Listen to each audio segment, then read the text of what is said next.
بسم الله الرحمن الرحيم والصلاة والسلام على أشرف المرسلين سيدنا محمد الأمين وعلى آله وصحبه أجمعين. اللهم اجمعنا عليك ولا تكلنا إلا إليك. أرنا اللهم الحق حقا وارزقنا اتباعه وأرنا الباطل باطلا وارزقنا اجتنابه واجعلنا من أوليائك الصالحين وجندك الغالبين برحمتك يا أرحم الراحمين. Aujourd'hui, nous allons aborder le 7e hadith dans le premier chapitre du début de la révélation. C'est un hadith qui fait partie des longs hadiths, parce que c'est très très rare de trouver un hadith qui est très long, mais il s'agit d'un récit d'un compagnon, puisqu'il ne s'agit pas de la parole du prophète sallallahu alayhi wa sallam, qui a l'habitude d'être succincte et qui va droit au but.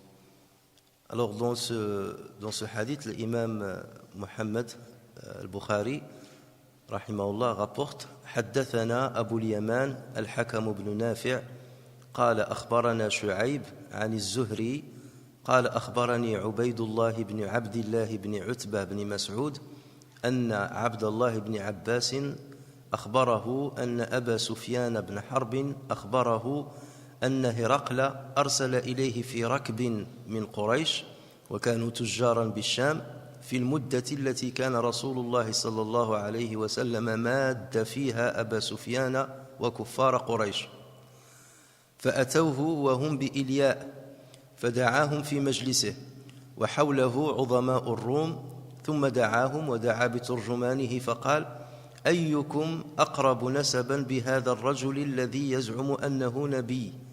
فقال أبو سفيان: فقلت أنا أقربهم نسبا. فقال: أدنوه مني وقربوا أصحابه فاجعلوهم عند ظهره. ثم قال لترجمانه: قل لهم إني سائل هذا عن هذا الرجل، فإن كذبني فكذبوا، فوالله لولا الحياء من أن يؤثروا علي الكذبا لكذبت عنه.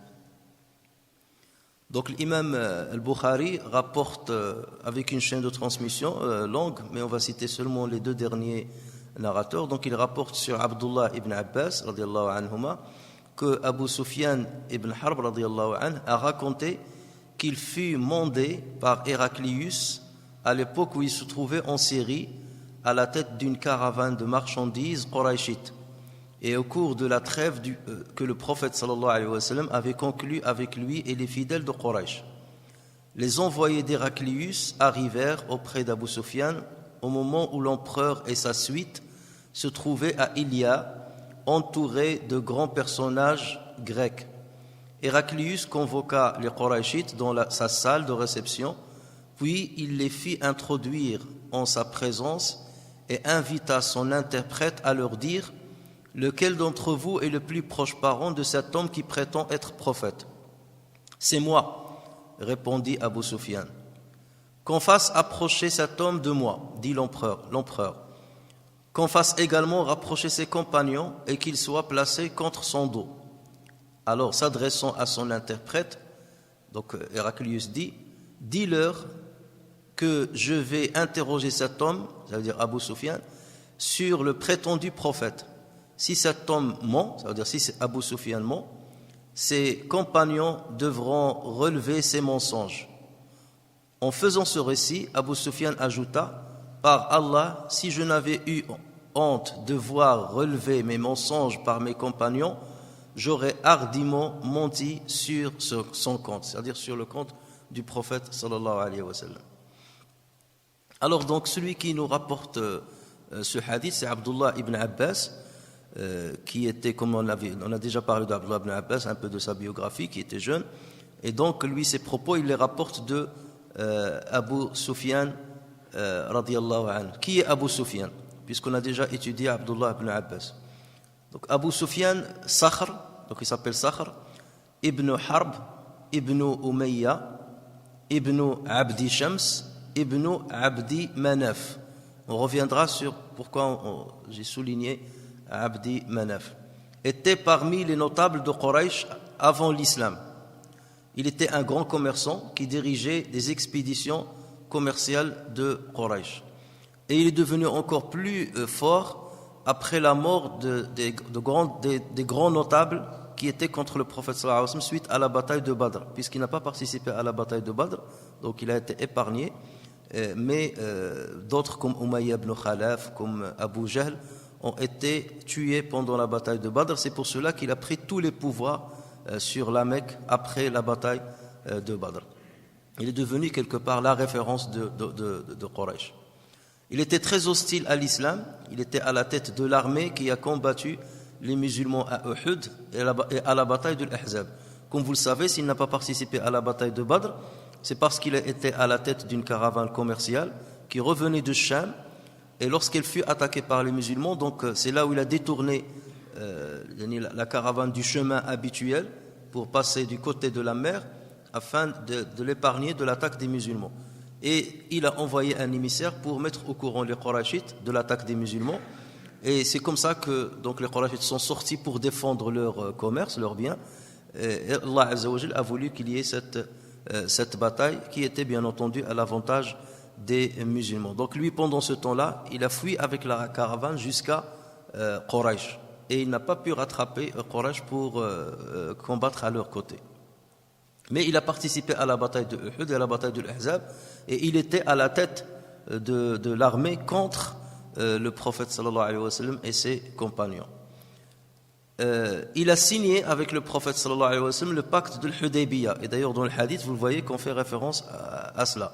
Il a signé donc le pacte de l'Hudaybiyah avec les musulmans, et ceci est arrivé en l'an 6 de l'Hégire. Le pacte de l'Hudaybiyah, puisque le hadith le mentionne, c'est un pacte de paix. On verra justement quelques détails sur ce pacte-là. Donc, qui a permis de donner un délai de paix entre les musulmans et les Qurayshites, un délai de 10 ans. Et les uns et les autres se sont engagés à respecter certaines clauses.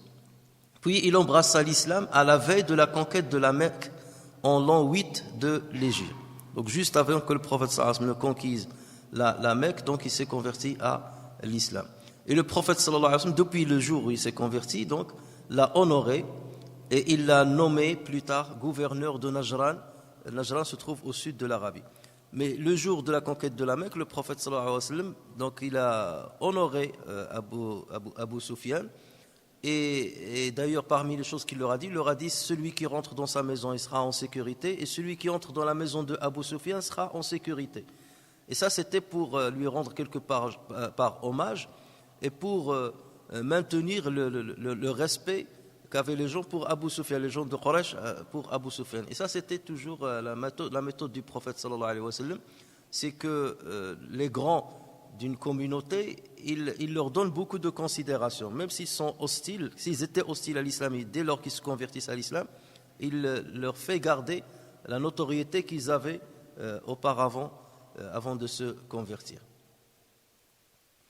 Il a participé à différentes batailles à côté du prophète sallallahu alayhi wa sallam, donc depuis qu'il s'est converti à l'islam, et ceci prouve justement que sa conversion n'était pas que par intérêt, sinon il n'aurait jamais risqué sa vie pour défendre l'islam et les musulmans. Il a participé à la bataille de Hunayn, il a participé à la bataille de At-Ta'if en compagnie du prophète sallallahu alayhi wa sallam, et après la mort du prophète sallallahu alayhi wa sallam, il a participé à la bataille de Al-Yarmouk. La bataille de Yarmouk, c'est un fleuve qui se trouve en Jordanie actuelle, et c'était une bataille très importante. On considère que c'était la bataille la plus célèbre dans l'histoire de l'islam, parce que c'est elle qui a permis aux musulmans de triompher des Byzantins, de l'empire byzantin, de l'empire roman de l'Orient. On l'appelle l'empire byzantin.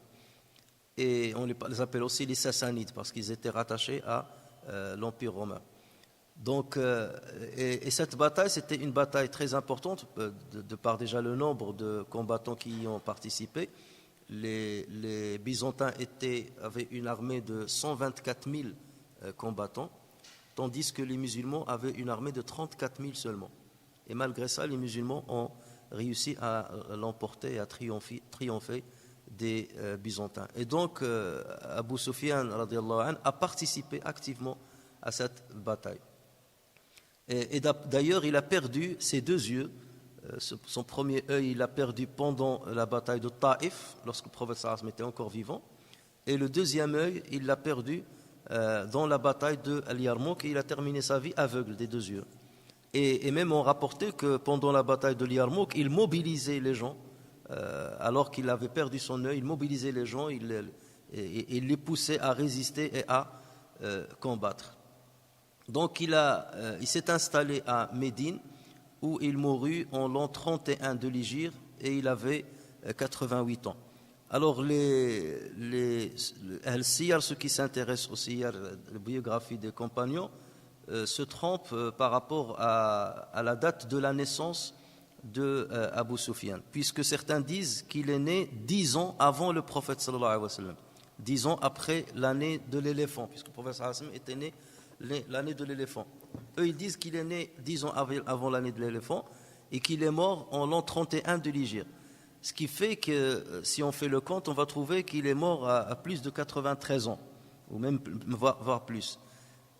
Alors qu'on est d'accord, tout le monde est d'accord sur l'âge dans lequel il a perdu sa vie, mais il n'y a pas un accord sur l'année où il est né. On sait qu'il était plus âgé que le prophète sallallahu alayhi wa sallam, mais le plus probable c'est qu'il soit né 5 ans avant le prophète sallallahu alayhi wa sallam. Alors, on peut se poser la question, parce que vous avez dû lire le hadith dans vos livres, puisque je ne vais pas citer tout le hadith, puisqu'il est long, donc je vais citer partie par partie. Mais comme vous avez dû le lire, la première chose qui vient à l'esprit, c'est de dire pourquoi l'imam al-Bukhari a rapporté ce hadith dans le chapitre relatif au début de la révélation, puisque le hadith, il ne parle pas de révélation. Il parle d'une histoire qui est arrivée entre Abu Sufyan et les marchands qui étaient avec lui en sa compagnie, et Héraclius.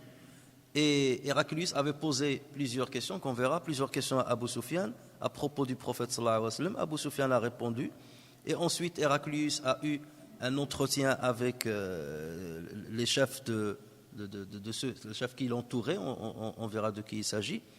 Et l'histoire s'arrête là, donc on ne voit pas quel rapport avec la révélation. Pourquoi l'imam al-Bukhari rapporte ce hadith dans un chapitre sur la révélation. Donc là, bien entendu, ce sont les exégètes de Sahih al-Bukhari qui vont essayer de trouver la raison. Alors ils disent que la première raison, c'est que ce hadith-là va citer les atouts et les caractéristiques du prophète qui va recevoir la révélation. En l'occurrence, c'est Muhammad sallallahu alayhi wa sallam. Et en même temps, ce sont les caractéristiques de n'importe quel prophète qui va recevoir la révélation. Puisqu'on va le voir, Héraclius va leur dire, s'il est comme ça, ça ne peut être qu'un prophète. Ce qui prouve que dans les livres anciens, on connaissait très bien les caractéristiques de ceux qui pouvaient être choisis par Allah Azza wa Jal pour être prophète ou messager. Donc, puisqu'il parle des caractéristiques de celui qui va recevoir la révélation, donc on a un rapport très étroit avec le sujet et avec la thématique de ce chapitre. C'est qu'on est en train de parler de la révélation. Comment était le prophète sallallahu alayhi wa sallam au moment où il a reçu la révélation. Donc vous voyez le hadith, on n'a pas l'impression qu'il a un rapport direct avec la révélation, mais lorsqu'on s'attarde dessus, donc on voit qu'il y a un vrai rapport. La deuxième raison, c'est que ce hadith va citer un témoignage de Abu Sufyan sur la véracité du prophète sallallahu alayhi wa sallam, alors même qu'on l'accusait, à l'époque même, on l'accusait d'être un menteur et un imposteur. Et Abu Sufyan, pendant qu'il va donner ce témoignage devant Héraclius, il n'était pas encore musulman. Lorsqu'il était parti à Cham pour faire le commerce, il n'était pas musulman. Donc les réponses qu'il va donner, ce sont des réponses dont il était convaincu, alors même qu'il n'était pas musulman. Et ce qui prouve donc que le prophète sallallahu alayhi wa sallam bénéficiait de ce capital de sympathie auprès de Qurayshites, alors même qu'ils ne l'ont pas cru, lorsqu'il leur a annoncé sa prophétie. Et la troisième raison, c'est que ce hadith cite le message que le prophète sallallahu alayhi wa sallam a envoyé à Héraclius. Et dans ce message, le prophète, on le verra, et on verra même une copie de message authentique. Même dans ce message, le prophète sallallahu alayhi wa sallam donc va appeler Héraclius à devenir musulman. Aslim taslam, convertis-toi ou embrasse l'islam et tu seras sauvé. Et dans ce message-là, le prophète sallallahu alayhi wa sallam a cité un verset coranique de sourate Al-Imran, verset 57. قل يا أهل الكتاب تعالوا إلى كلمة سواء بيننا wa baynakum, aux gens de livre, venez à l'appel d'une parole qui vous est commune, à nous comme à vous, à savoir que nous devons adorer qu'Allah et ne lui associer aucun être, qu'aucun de nous n'en prenne quelques autres comme souverain suprême à l'exclusion d'Allah.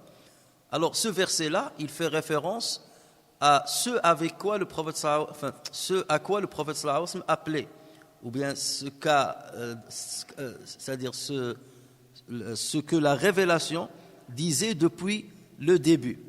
C'est que la révélation appelait les gens du livre à rejoindre l'islam et les musulmans. Donc là, on fait référence à la révélation aussi.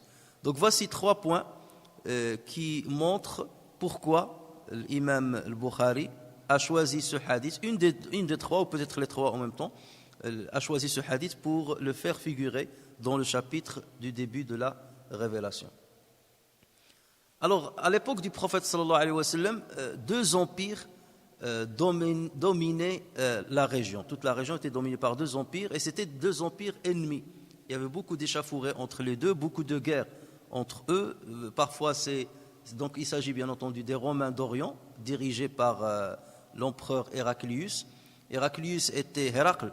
Il était né en 575 de l'ère chrétienne et il est mort en 641. Ça veut dire qu'il est mort après la mort du prophète sallallahu alayhi wa sallam.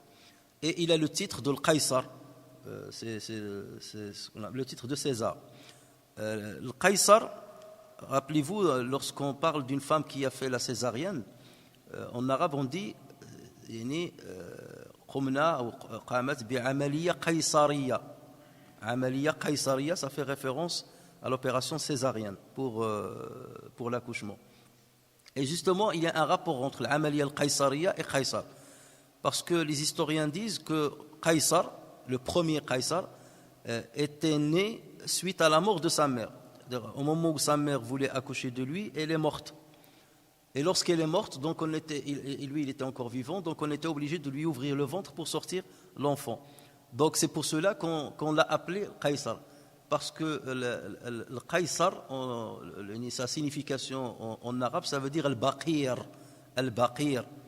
Al-Baqir, ça veut dire celui qui est sorti du ventre. Il n'est pas sorti lors de l'accouchement par la voie naturelle.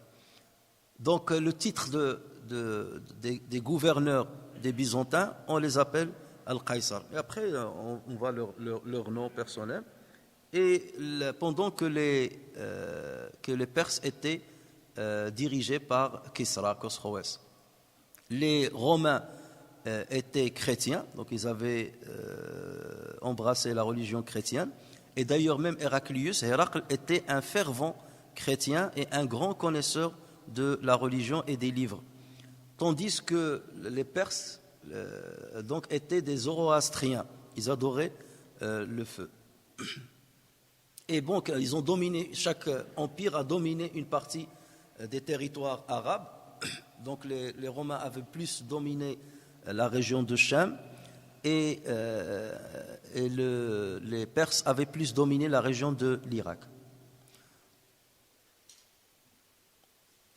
Alors, comment se fait-il que Héraclius était présent à Ilia alors que normalement il s'installe à Constantinople, à Istanbul actuel.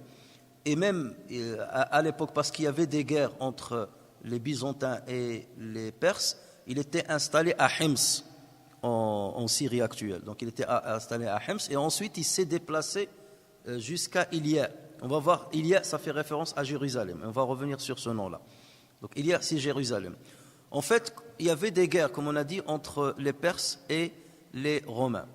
Et les Perses avaient dominé les Romains pendant une certaine période, pendant l'époque où le prophète sallallahu alayhi wa sallam a reçu la révélation. Et là, une idée me vient, c'est que aussi, au début de la révélation, donc, il y avait cette situation des 2 empires.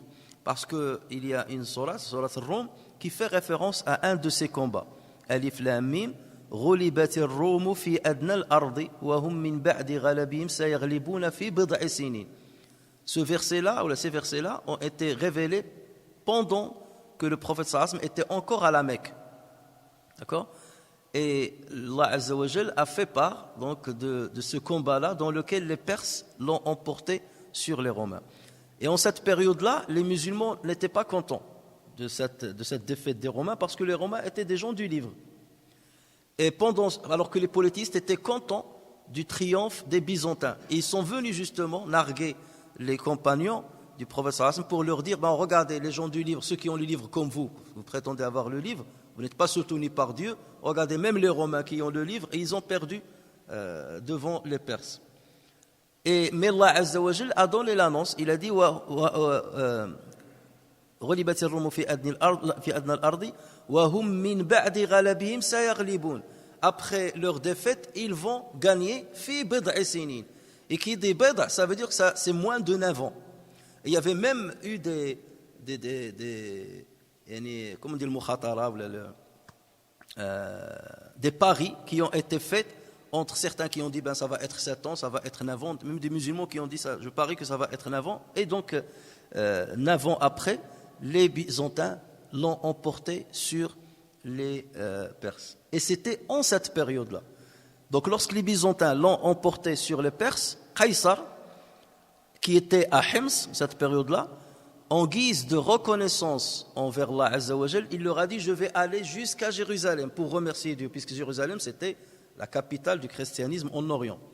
Donc il a dit je vais me déplacer jusqu'à Jérusalem, jusqu'à Ilia, à pied, de Hims, à pied, il marchait à pied de Hims jusqu'à Ilia pour remercier Allah Azza wa Jal sur le triomphe qu'il nous a donné. Donc c'est comme ça qu'il s'est retrouvé à Ilia. Et le hadith il précise qu'il était à Ilia.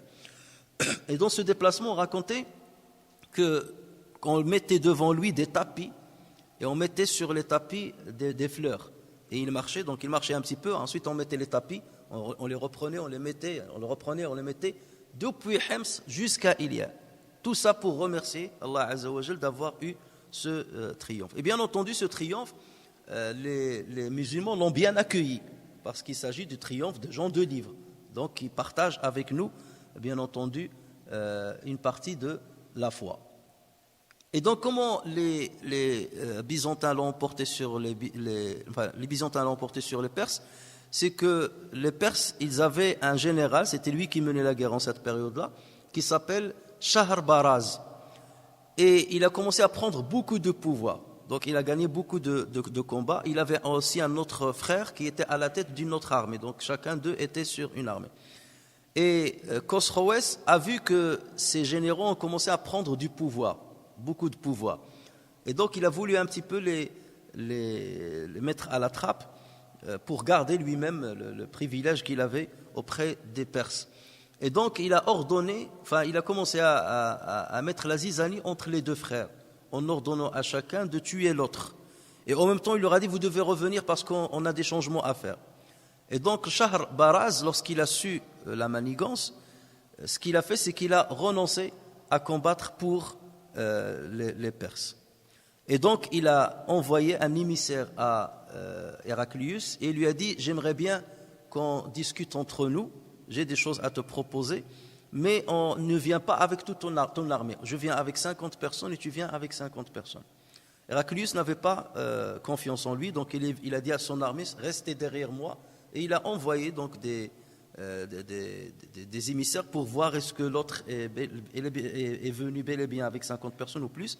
Et lorsqu'il a remarqué que Shahrbaraz est venu seulement avec une cinquantaine de personnes, donc il a continué le chemin avec 50 personnes et ils se sont rencontrés en dessous d'une tente.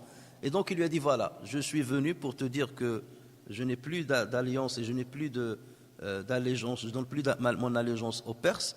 Et donc je peux me rejoindre à toi contre les Perses, parce qu'ils veulent ma tête. Et donc c'est comme ça qu'ils ont passé l'accord, et c'est comme ça que les Perses ont eu la défaite, et les Byzantins ont eu le triomphe. Et donc c'est pour cette raison-là que Héraclius s'est déplacé de Hims jusqu'à Ilia. Alors Ilia, comme je viens de dire, c'était un des noms donnés autrefois à Jérusalem. Ce nom était très ancien, mais ce qu'il faut savoir, c'est que Jérusalem a porté plusieurs noms à travers l'histoire. En l'an 1875, avant la naissance de Isa alayhi salam, on trouve que cette ville est figurée dans les textes égyptiens sous le nom de Rochalium. Et donc ça vous rappelle Orchalim. C'est comme ça que les Juifs l'appellent, Orchalim. Rochalium, qui signifie la vie de la paix. Shalium, à cette époque-là déjà, fait référence à la paix. Et d'ailleurs, comme l'arabe et l'hébreu sont des langues sémites, donc il y a un rapprochement une similitude entre eux. C'est pour cela qu'on a salam et shalom chez eux. Donc, mais la source était ça, c'est Shalium. Et c'est comme ça donc cette ville a été nommée depuis le départ. Donc la ville de la paix. Ensuite, elle fut appelée Jébus, Yébus en arabe, Yébus, et c'est Jébus, par les Jébusiens. Et les Jébusiens, ce sont un peuple qui figure dans la Bible, donc un peuple biblique, figure dans la Genèse, et ils descendent de Canaan. Et Canaan est le petit-fils de Nuh, alayhi assalam. Et ils sont les fondateurs et les premiers habitants de Jérusalem avant qu'elle ne soit plus tard prise par Daoud alayhi salam vers l'an 1004 avant Jésus-Christ. Donc c'est dire que les premiers habitants de Jérusalem n'étaient pas les Juifs. Les Juifs sont venus beaucoup plus tard à Jérusalem. Donc les vrais habitants de Jérusalem, de la Palestine, étaient des Arabes. Et en l'an 130 après la naissance de Isa alayhi salam, l'empereur romain Adrien changea le nom de Jérusalem et il l'a appelé Aelia Capitolina. Aelia Capitolina. Et c'est ça, c'est de là où vient le terme Ilia dans le hadith. Ilia. Donc Aelius étant le nom de la famille d'Adrien, donc de cet empereur romain, et Capitolina, elle fut appelée aussi ainsi, c'est pour rendre hommage au dieu des Roms, qu'on appelle Jupiter Capitolin. Donc voici la source de ce nom-là, Aelia Capitolina, Ilia. Alors en arabe on l'appelle Ilia avec le hamza à la fin, on l'appelle Ilia sans le hamza, ou on l'appelle Ilia sans le ya, Ilia et Ilia. Donc les trois appellations sont correctes. Et en l'an 335 après Jésus-Christ, Constantin lui redonna son nom d'origine, ça veut dire Orchalim. Et après la conquête des musulmans, donc, et la venue de Omar ibn Khattab radiyallahu anhu pour recevoir les clés de Jérusalem de la part du patriarche Sophrone, et il lui a donné le nom de Ilia. Donc il a retrouvé encore son nom d'auparavant. Et les musulmans n'ont plus voulu l'appeler, mais l'appeler plus Capitolina pour ne plus faire référence à ce dieu de Rome.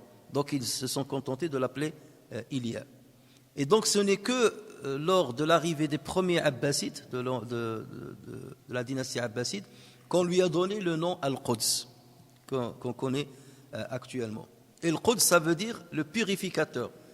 Et c'est la terre qui purifie ceux qui sont dedans. Al-Mutahhir. Ou bien on l'a appelé Beit al-Maqdis, ça veut dire la maison sanctuaire. Et ce nom Beit al-Maqdis, c'est un nom qui a été pris de chez les Hébreux, qu'il appelle Beit Amikdash. Beit Amikdash, ça veut dire la maison sainte. Donc là, vous voyez donc l'évolution de l'appellation de Jérusalem depuis l'Antiquité jusqu'à nos jours. Donc le Quds, c'est un nom qui est très récent et qui a été donné par les musulmans abbasides.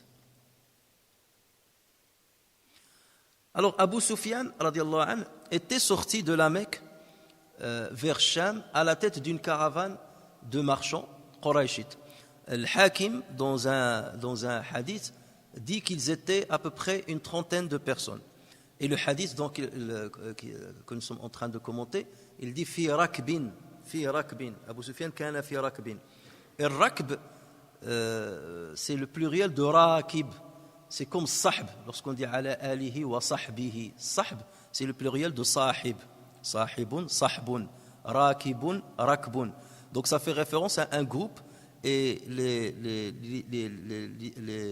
littéraires disent que c'est forcément plus de 10 personnes. À partir de plus de 10 personnes, si c'est moins, on va parler de raht. Lorsque c'est plus de 10 personnes, on va parler de rakb. Et regardez le hadith du prophète sallallahu alayhi wa sallam authentique lorsqu'il dit Al-Musafiru shaytan والمسافران شيطان والثلاثة ركب والثلاثة ركب. Le voyageur tout seul, c'est un Satan, c'est un shaitan. 2 voyageurs sont 2 shaitans. Et 3 voyageurs, en même temps, sont rakb. Alors que rakb fait référence à plus de 10. Mais pourquoi le prophète a dit rakb? Ça veut dire qu'ils sont un groupe nombreux. Et dans ce cas, ils respectent l'esprit de l'islam. On n'a pas le droit de voyager tout seul, ni à 2. Il faut être au moins 3 personnes. Alors vous allez dire, ce hadith-là, il pose problème chez nous aujourd'hui parce que nous, on voyage tous les jours, chaque semaine. Et en général, on est tout seul. Donc, est-ce qu'on rentre dans le hadith là? Ça veut dire qu'on est des shayatin? Non, le hadith là, il faut le comprendre. Il faut comprendre son sens. C'est que autrefois, le prophète sallallahu donc refusait à ce que les musulmans, bien ne déconseillaient pas que les musulmans voyagent tout seuls. Déjà parce qu'il peut lui arriver un malheur au cours de son voyage, et il faut que quelqu'un lui prête main si besoin est. S'ils sont que 2, les savants disent s'ils sont que 2, que quelqu'un meurt en pleine route, donc il n'y aura qu'un seul qui va faire la prière sur lui. Au moins, donc, si on est 3, si un meurt, 2 vont faire la prière sur lui, donc on a une jama'a. D'accord? Et le malheur peut venir aussi à une personne, et à la deuxième. Mais lorsqu'on a 3, on a moins de chances que les 3 aient le même malheur. Donc nous, à notre époque, lorsque par exemple nous on voyage en voiture, on ne va pas considérer qui est dans la voiture. Il faut que vous êtes 3 dans la voiture. Lorsque tu voyages dans la route, il y a des gens qui empruntent la même route. D'accord? Donc c'est une route qui est empruntée par plusieurs personnes, forcément par plus de 3 personnes. Donc dans ce cas, tu es considéré dans le rakb. Tu n'es pas considéré comme un shaitan qui voyage tout seul. D'accord? Donc ce n'est pas obligatoire qu'il y ait des gens avec toi dans la voiture. Parce que si jamais il t'arrive un malheur en cours de route, la voiture tombe en panne, la voiture brûle, ou bien tu as une crise cardiaque, tu peux toujours t'arrêter et n'importe qui peut venir dans cette route te prêter main forte. En revanche, les savants disent qu'il ne faut pas emprunter des chemins désertiques ou des raccourcis où il y a peu de personnes, très rarement des personnes qui passent par ces chemins. Vaut mieux toujours emprunter des chemins qui sont empruntés par plusieurs personnes pour être sûr qu'à peu près à chaque moment, je ne sais pas, tous les quarts d'heure par exemple, il y a 3 personnes qui vont passer par la tranche routière par laquelle tu es passé. Donc c'est comme ça qu'il faut comprendre le hadith. Et là, je l'ai cité seulement pour la question de rakb. Mais eux, ils étaient 30, selon un autre récit rapporté par Al-Hakim. Alors donc, lorsque Héraclius a entendu parler de la présence d'Arabes qui viennent de la Mecque et qu'ils étaient présents à Sham, et plus exactement à Al-Quds, parce qu'il y a un autre récit qui disait qu'ils étaient à Al-Quds, donc ils commerçaient à Al-Quds. Donc Héraclius avait déjà reçu la lettre du prophète sallallahu alayhi wa sallam qui l'appelle à l'islam. On reviendra à cette lettre. Et donc Héraclius a voulu mener une enquête sur ce prophète, ce prétendu prophète.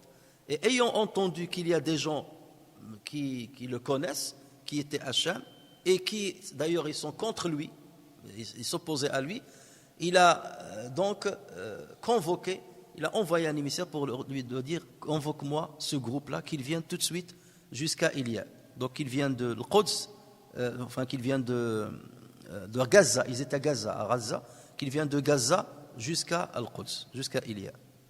Et donc d'ailleurs dans d'autres récits, on dit que Abu Sufyan dit pendant qu'on était en train de commercer dans le marché à Gaza, donc des soldats nous ont presque attaqués, ils sont venus de toutes parts, ils nous ont encerclés, ils ont dit est-ce que vous êtes les Arabes de la Mecque et tout ça? Ils ont dit oui, ils ont dit venez avec nous, et sans leur expliquer le pourquoi. Et ils les ont pris, ils les ont ramenés jusqu'à Ilia, jusqu'à les faire entrer devant Héraclius. Et donc c'est après qu'ils ont su pourquoi ils ont été convoqués auprès de lui. Alors, et cet événement, comme le hadith le précise, il a dit fil muddati allati kana Rasulullah sallallahu alayhi wa sallam madda fiha Abu Sufyan wa kuffar Quraysh. Donc cet événement est arrivé en l'an 6 de l'Hégire, puisque c'est l'année, à la fin de l'an 6 de l'Hégire, parce que c'est l'année où le prophète sallallahu alayhi wa sallam a signé ce pacte de paix avec les Qurayshites. En fait, le prophète sallallahu alayhi wa sallam voulait accomplir l'Umrah, parce qu'il a fait un rêve qu'il allait accomplir l'Umrah, et donc le lendemain, il a dit aux musulmans, préparez-vous pour qu'on aille accomplir l'Umrah. لَقَدْ صَدَقَ اللَّهُ رَسُولَهُ الرُّؤْيَا بِالْحَقِّ. لتدخلن المسجد الحرام إن شاء الله آمنين محلقين رؤوسكم ومقصرين لا تخافون فعلم ما لم تعلموا parce qu'ils ne sont pas rentrés la première fois فعلم ما لم تعلموا فجعل من دون ذلك فتحا قريبا. Donc Allah Azza wa Jalla a voulu qu'il y ait encore mieux, c'est-à-dire le fath de Makkah qui va venir juste après. Mais ils ne l'ont pas fait cette année, mais ils l'ont fait l'année d'après. Donc une fois ils se sont arrivés à cette région de l'Hudaybiyah, qui n'est pas très très loin de la Mecque, les Qurayshites sont venus les voir, ils leur ont dit on ne va pas vous laisser entrer, sinon donc ça va être une tuerie. Et donc c'est là où le prophète sallallahu alayhi wa sallam a accepté, avec bien entendu des négociations, a accepté de signer un pacte avec eux qu'on appelle le pacte de l'Hudaybiyah. Sauf que ce pacte, dans l'impression qu'il donne, il donne qu'il est plus à l'avantage des Qurayshites qu'à l'avantage des musulmans. Donc ils ont dit on va faire une trêve de paix pendant 10 ans. Et pendant cette période-là, si un musulman apostasie l'islam et qu'il revient à la Mecque, donc il va rester à la Mecque, il sera sous la protection des Qurayshites. Si en revanche un Qurayshite se convertit à l'islam, il n'a pas le droit de rejoindre les musulmans à Médine. Et si jamais il les rejoint, Mohammed était obligé de le rendre. Donc déjà là, on voit qu'il n'y a pas de justice, il n'y a pas d'équité. Et le prophète sallallahu alayhi wa sallam avait accepté. Mais les musulmans, ils étaient furieux, ils ne voulaient pas accepter ce pacte, mais le prophète sallallahu alayhi wa sallam a insisté pour le signer. Et ils ont dit, tous ceux qui sont en alliance avec les musulmans bénéficieront de cet acte. Donc ça va être considéré comme le clan des musulmans et leurs alliés. Et il y aura un autre clan entre les Qurayshites et leurs alliés. Et aucun clan n'a le droit d'attaquer l'autre. Mais les Qurayshites donc, ont rompu ce pacte 2 ans plus tard. Et c'est à cause de cela que le prophète sallallahu alayhi wa sallam est allé pour conquérir la Mecque. Ça c'est une histoire, on y viendra peut-être une autre fois. Donc voilà le contexte dans lequel ce hadith est arrivé. Donc c'était pendant cette période-là où il y avait ce pacte de paix. Donc les Qurayshites se sont beaucoup plus occupés de leurs affaires commerciales. Il n'y avait plus de guerre entre les musulmans et les Qurayshites. Et donc les Qurayshites, ils ont dit, maintenant on va s'occuper de notre commerce. Et c'est comme ça que Abu Sufyan est parti dans une caravane à Gaza pour commercer. Et il était accompagné de plusieurs marchands. Donc Héraclius les a accueillis dans une salle de réception. Et dans cette salle, il y avait l'Udama. Le hadith, il parle des grands des Romains, parmi les Romains. Mais il y a d'autres récits qui donnent plus de détails. Ils disent qu'il y avait le Batariqa. Et le Batariqa, ça fait référence aux généraux, donc les chefs de l'armée. Il y avait des prêtres chrétiens et il y avait des moines. Et il a fait appel à un interprète, alors ce qu'on appelle en arabe Turjuman, ou bien on parle aussi de At-Tarjaman, ou bien on parle de At-Tarjuman. Voilà les 3 possibilités. Tarjuman, Turjuman, At-Tarjaman. Et cet interprète était un arabe. Et donc, moi, je vais te parler avec ma langue, et donc tu traduis tout ce que je vais leur dire, et tu me traduis ce qu'ils vont dire. Donc, Héraclius demanda qui parmi les présents était le plus proche parent de l'homme qui prétendait être un prophète. Et donc, c'est Abu Sufyan qui a dit, c'est moi. Pourquoi ? Parce que, comme on l'a vu, Abu Sufyan, son grand-père, son arrière-grand-père, il s'appelle Abdu Manaf. Et Abd Manaf, c'est le grand-père, l'arrière-grand-père du prophète sallallahu alayhi wa sallam, Muhammad ibn Abdillah, ibn Abdil Muttalib, ibn Hashim, ibn Abdi Manaf. Et exactement, donc lorsque vous voyez le nombre de pères ou grands-pères jusqu'à Abd Manaf, c'est le même chez le prophète que chez Abu Sufyan. C'est pour cela qu'on dit qu'ils sont proches au niveau de l'âge, et c'est pour ça qu'on le considère comme mon cousin. Alors que rappelez-vous lorsque Khadija radiyallahu anha a parlé à Waraqa, le Isma' min ibni akhik, même s'il revenait au même grand-père qui est Qusay ibn Kilab, il lui a dit Isma' li ibni akhik. Pourquoi ? Parce qu'il y avait un grand-parent de plus chez le prophète sallallahu alayhi wa sallam que chez Waraqa ibn Nawfal. Donc il était comme son oncle déjà. Waraqa était comme l'oncle du prophète sallallahu alayhi wa sallam. Alors que Abu Sufyan était le père quelque part au niveau de l'âge que le Mohammed sallallahu alayhi wa sallam. Donc c'était lui qui était le plus proche de Mohammed sallallahu alayhi wa sallam, puisqu'ils ont le même arrière-grand-père. Et c'est pour cela qu'il s'est présenté, il lui a dit c'est moi. Pourquoi Héraclius a posé déjà cette première question? Parce qu'à partir de ce que vous allez voir qu'Héraclius était quelqu'un de très très intelligent. Il a voulu d'abord que ce soit quelqu'un de la famille du prophète sallallahu alayhi wa sallam qui parle. Pourquoi? Parce que déjà il ne pourra pas diffamer le prophète sallallahu alayhi wa sallam sur sa filiation, puisqu'ils ont la même filiation. D'accord? Alors que si c'était quelqu'un de lointain, il va commencer par lui dire « Ah, mais il est d'une filiation pas connue, ou là, ses grands-parents sont connus pour zina, ou là, il a un grand-père dont on ne connaît pas le père, ou là, vous voyez? Donc là, il a voulu déjà qu'il n'y ait pas quelqu'un qui oserait attaquer sa filiation. Donc pour savoir, parce que lui, il va le dire, c'est qu'un prophète, normalement, on connaît toujours sa filiation. Il est d'une filiation pure. Filiation pure. Jamais dans sa filiation, il y a quelqu'un qui est le fils d'adultère. Ce n'est pas possible. Donc voilà pourquoi il a voulu qu'il y ait quelqu'un de sa propre famille, de sa propre filiation, parce que déjà sur ce point-là, il ne va pas l'attaquer, il va dire ce qui existe réellement. Et deuxième chose, c'est parce que c'est quelqu'un qui le connaît le mieux et qui va être plus à même de donner un bon témoignage à son égard. Alors Héraclius demanda à Abu Sufyan d'avancer, il lui a dit avance, et il a dit aux autres compagnons d'Abu Sufyan, vous devez rester derrière lui. Il ne les a pas mis les uns à côté des autres. Il a dit mettez-vous derrière. Pourquoi? Parce que, et c'est là où vous voyez encore son intelligence, il a dit comme ça, je vais lui poser des questions. Si jamais il dit un mensonge, je vais voir la réaction de ceux qui sont en arrière.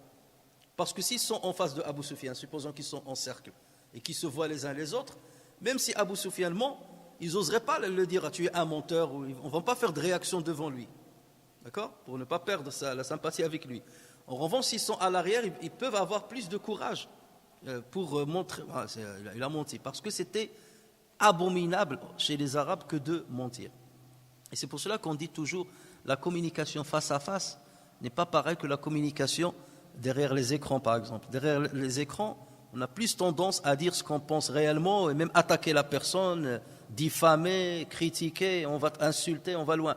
Mais une fois on est face à face, non, on se retient, il y a un certain pudeur qui s'installe. Et c'est pour cela qu'il y a parfois certains messages, même dans la gestion, où il faut éviter les mails ou les SMS et tout ça. Il vaut mieux attendre jusqu'à ce que vous soyez face à face à la personne pour que sa réaction émane d'une certaine pudeur et pour qu'il y ait une certaine influence positive sur la personne qui n'oserait pas dire certaines choses qui risquent de blesser ou qui peut considérer comme, de votre part comme blessant. Et ça, je le dis exprès pour une affaire qui est arrivée à la mosquée dernièrement. Donc il y a parfois des messages, il vaut mieux les dire face à face et pas par écrit. Donc les frères sauront de quoi je parle. Abu Sufyan a dit, donc dans le témoignage, il a dit « Par Allah, si je n'avais eu honte de voir relever mes mensonges par mes compagnons, j'aurais hardiment menti sur son compte. » Donc lui, il a dit « Moi, je déteste Mohammed, sallallahu alayhi wa sallam, et j'aurais pu mentir sur lui, mais mes compagnons étaient derrière moi. Et si jamais je mens, je vais être la risée de mes compagnons, même si eux aussi le détestent. Je vais être la risée de mes compagnons, parce que chez les Arabes, c'était quelque chose d'inacceptable que de mentir. Inacceptable. Et même chez nous, bien entendu, les musulmans. Alors il y a un hadith, mais c'est un hadith qui est faible. Un hadith où on rapporte qu'on a dit au prophète sallallahu alayhi wa sallam, ayasriqul muslim, est-ce que le musulman peut voler? Et il a dit, il se peut, il se peut quelquefois. Ayazni le muslim, est-ce que le musulman peut commettre l'adultère? Il a dit oui, il peut parfois. Ayasriqul muslim, non, dans ce cas, il ne ment pas. Ce hadith est faible. Le hadith qu'on prend en compte, c'est le hadith où le prophète sallallahu alayhi wa sallam a dit la yazni al-mu'minu hina yazni wa huwa mu'min. Le muslimu hina yazni wa huwa mu'min. Wa la yasriqu al-muslimu hina yasriqu wa huwa mu'min. Le musulman, lorsqu'il commet l'adultère, n'est pas croyant pendant qu'il commet l'adultère. Et le voleur, le musulman, lorsqu'il vole, il n'est pas croyant pendant qu'il vole. Donc c'est ça le vrai hadith authentique. Et d'ailleurs, c'est pour ça qu'il contredit l'autre hadith, mais l'autre hadith est faible, donc on ne prend pas, bien entendu, en compte. Alors je vais vous lire seulement le hadith et on continuera la suite du hadith et on l'expliquera, Inch'Allah, demain. ثم كان أول ما سألني عنه. Donc là c'est Abu Sufyan qui parle رضي الله عنه. ثم كان أول ما سألني عنه أن قال كيف نسبه فيكم قلت هو فينا ذو نسب قال فهل قال هذا القول منكم أحد قط قبله قلت لا قال فهل كان من آبائه من ملك قلت لا قال فأشراف الناس يتبعونه أم ضعفاؤهم فقلت بل ضعفاؤهم قال أيزيدون أم ينقصون قلت بل يزيدون قال فهل يرتد أحد منهم سخطة لدينه بعد أن يدخل فيه قلت لا قال فهل كنتم تتهمونه بالكذب قبل أن يقول ما قال قلت لا قال فهل يغدر قلت لا ونحن منه في مدة لا ندري ما هو فاعل فيها قال ça c'est Abu Sufyan qui parle قال ولم تمكنني كلمة أدخل فيها شيئا غير هذه الكلمة قال فهل قاتلتموه قلت نعم قال فكيف كان قتالكم إياه قلت الحرب بيننا وبينه سجال ينال منا وننال منه قال ماذا يأمركم قلت يقول اعبدوا الله وحده ولا تشركوا به شيئا واتركوا ما يقول آباؤكم ويأمرنا بالصلاة والصدق. Et dans une autre version sur le Bukhari والصدقة الصلاة والصدقة donc صدق ici c'est صدق mais il y a une autre version والصدقة puisqu'on parle de salat on parle de zakat tout de suite بالصلاة والصدق والعفاف والصلة. Donc la première question qui me fut posée, dit Abu Sufyan, fut la suivante. Quel rang sa famille occupe-t-elle parmi vous? Alors il dit, elle jouit d'une grande considération, répondis-je. Quelqu'un parmi vous, poursuivit Héraclius, a-t-il jamais tenu avant lui de semblables propos, qu'il est prophète, qu'il est messager et tout? Non. Quelqu'un de ses ancêtres a-t-il régné, a-t-il été roi? Non, répliquai-je. Ses partisans se recrutent-ils dans les hautes classes ou parmi les humbles? Parmi les humbles. Leur nombre augmente-t-il ou va-t-il en décroissant? Il augmente. En est-il parmi eux qui, après avoir adopté sa religion, la prennent ensuite en aversion et apostasie? Non. Le soupçonniez-vous de mensonge avant qu'il ne tînt les discours qu'il tient aujourd'hui? Non. Trahit-il ses engagements? Non. Mais nous avons conclu, donc c'est Abu Sufyan qui parle, mais nous avons conclu une trêve avec lui en ce moment et nous ignorons comment il se conduira au cours de cette trêve. C'est comme s'il insinuait que le prophète peut rompre la trêve. Et d'ailleurs, c'est pour cela qu'il a fait cette remarque-là. Il a dit, cette réponse fut la seule dans laquelle je pus glisser une insinuation contre Mohammed. Poursuivant ces questions, Héraclius dit, avez-vous été en guerre avec lui? Oui, répondis-je. Quelle a été l'issue des combats livrés? La guerre entre nous a eu des alternatives. Tantôt c'est lui qui l'a emporté sur nous, tantôt c'est nous qui l'avons emporté sur lui. Et que vous ordonne-t-il donc? Il nous dit de n'adorer que Allah seul, de ne lui associer aucun être, de renoncer aux croyances de nos pères. Il nous ordonne de prier, d'être véridique. Alors d'être véridique, comme je dis, il y a une autre version d'accomplir la sadaqa, d'avoir des mœurs pures, de rester unis avec nos proches. Et Inch'Allah, demain, on verra comment Héraclius va expliquer chacune des interrogations qu'il a posées à Abu Sufyan pour vous montrer qu'il avait un faisceau d'argumentaire sur lequel il voulait se baser pour donner raison à ce que prétendait le prophète sallallahu alayhi wa sallam ou le considérer comme un imposteur. نفعني الله وإياكم بالقرآن الكريم وبحديث سيد الأولين والآخرين وغفر الله لي ولكم ولسائر المسلمين سبحانك اللهم وبحمدك نشهد أن لا إله إلا أنت نستغفرك ونتوب إليك سبحان ربك رب العزة عما يصفون وسلام على المرسلين والحمد لله رب العالمين.